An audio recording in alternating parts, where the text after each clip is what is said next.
So young people are actually a very powerful voice in the climate movement. We've seen how the youth movement can actually influence positive actions, and that is why we need to sort of maximize this impact. But it's important that we understand as young people that we cannot operate in isolation.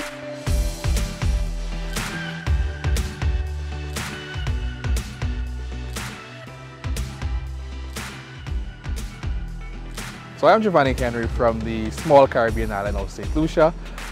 Currently serve as one of the members of the UN Secretary General Chief Advisory Group on Climate Change, and also an Alliance of Small Island States AOSIS fellow based here in New York.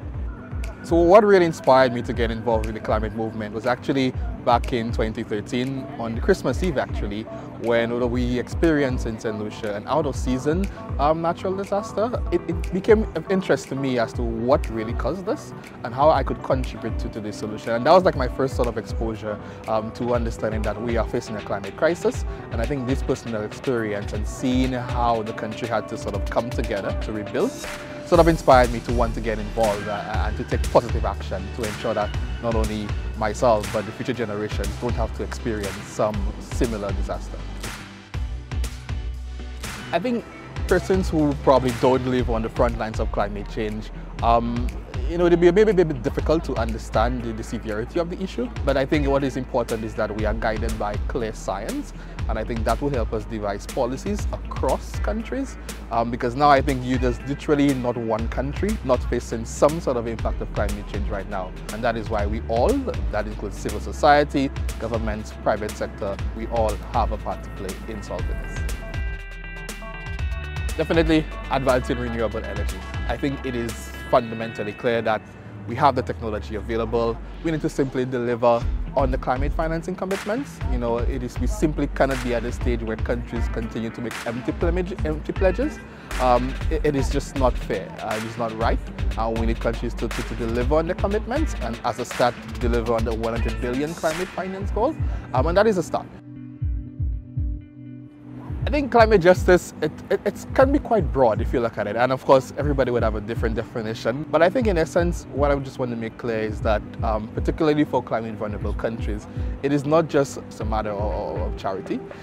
It is essentially, we're talking about lives and livelihoods. We do not contribute to this problem. We know the science tells us that as many developing countries, our contribution to the global emissions is quite minute.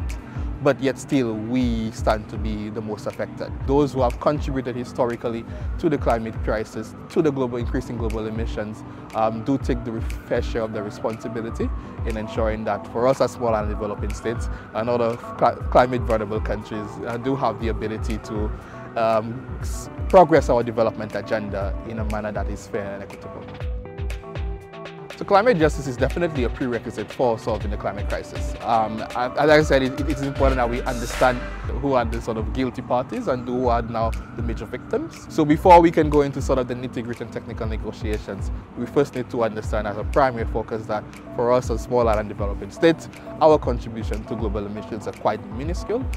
Therefore, we have not contributed significantly, but it is simply fair that those who have contributed to this crisis now take up the fair responsibility. That will guide a sort of approach to ensuring that we deliver what is necessary. So the voices of small and developing states, I cannot fully express how critical it is. It is not just about saying that we are on the front lines complaining, but we are putting forward practical ways in which we can build resilience. So our voices are important to ensuring that those who are responsible get a fair understanding.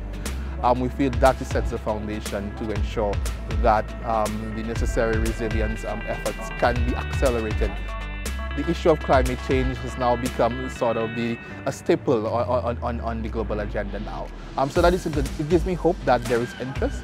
Secondly, it is good to see that there are positive movements driving action, whether it be from the youth movement and other civil society organizations, putting pressure on the key stakeholders required. And I think that youth power and that civil society, these non-state actors can play a critical role, and we've seen how they can influence positive action, and that gives me hope. We have the solutions. We are seeing for research and innovation, we are seeing investments in new technologies that can make significant progress. that gives me hope, because it says that we have the solutions available. It is simply just about delivering.